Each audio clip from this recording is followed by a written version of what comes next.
Hello, and welcome to episode 22 of Storytime with CruciFixer. And on tonight's episode, I will be reading Harold, From Scary Stories to Tell in the Dark, by Alvin Schwartz.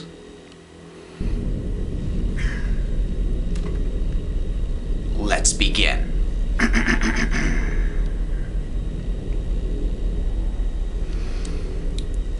There was an old farmer in Arizona who owned the best farm in the area.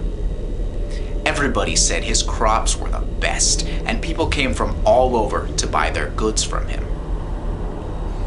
Whenever people asked him how he was able to grow such good quality crops, the farmer would say it was all down to his scarecrow.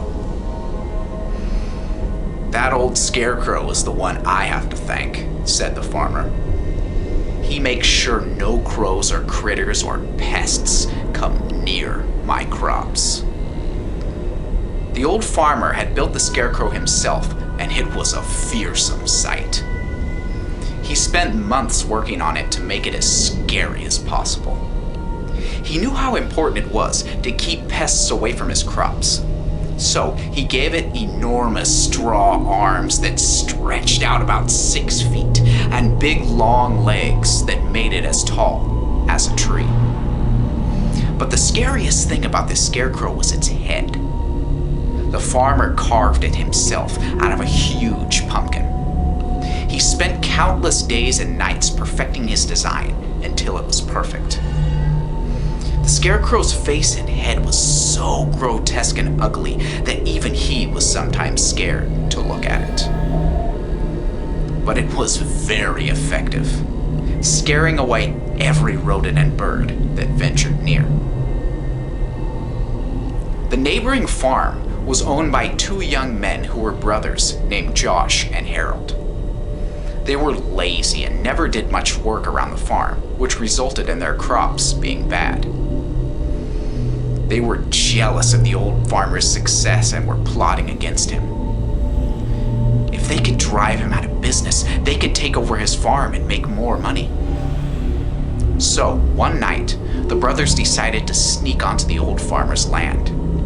They stole his prized scarecrow and brought it back to their own house, where they stuffed it into an old closet, so nobody would ever find it.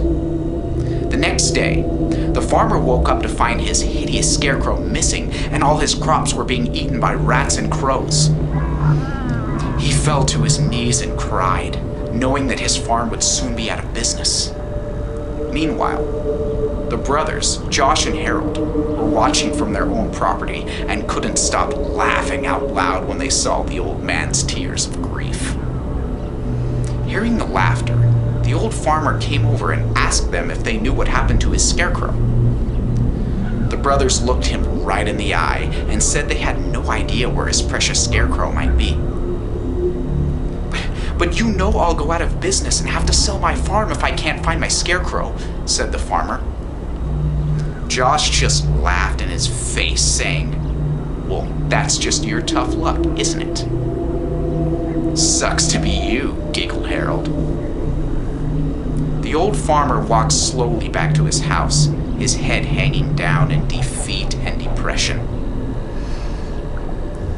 That night, Josh and Harold had trouble sleeping. Not because they felt any remorse, but because they couldn't get the image of the scarecrow's horrible, twisted face out of their minds. They decided they would never be able to sleep as long as that ugly pumpkin head was in their house. So, they got up and dragged the scarecrow out of the closet. Harold took a baseball bat and smashed the scarecrow's head to pieces until all that was left was little bits of pumpkin strewn around the floor. The brothers swept up the pumpkin head pieces and threw them in the trash. Then they went back to bed and were soon fast asleep, having put all thoughts of the disgusting scarecrow face out of their heads. Sometime after midnight, Josh and Harold were awoken by the sounds of scratching and clawing at their bedroom door.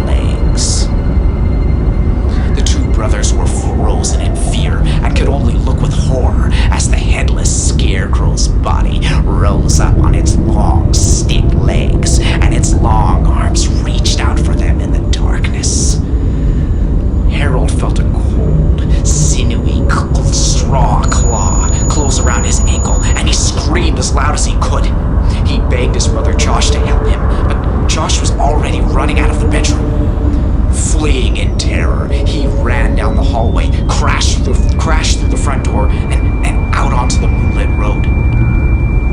He ran as fast as his legs could carry him, puffing and panting and screaming at the top of his voice. As he passed his neighbor's house, he saw the old farmer standing at his gate. In the moonlight, he could see the farmer just staring at him with a strange smile on his face. Josh kept running, his bare feet slapping against the rough gravel road. He glanced back over his shoulder and saw something that scared him to his very soul.